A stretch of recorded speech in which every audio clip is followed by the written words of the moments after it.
और पाकिस्तान समझ गया कि लड़ाई में वो भारत से जीत नहीं सकते हैं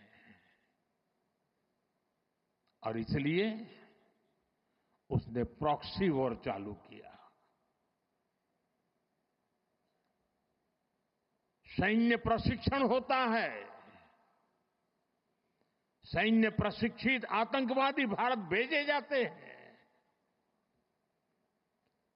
और निर्दोष निहत्थे लोग कोई यात्रा करने गया है, कोई बस में जा रहा है, कोई होटल में बैठा है, कोई टूरिस्ट बन के जा रहा है, जहां मौका मिला वे मारते रहे, मारते रहे, मारते रहे और हम सहते रहे। आप मुझे बताइए, क्या ये अब सहना चाहिए? क्या गोली का जवाब गोले से देना चाहिए? ईंट का जवाब पत्थर से देना चाहिए? ये कांटे को जल मुर्द से उखाड़ देना चाहिए?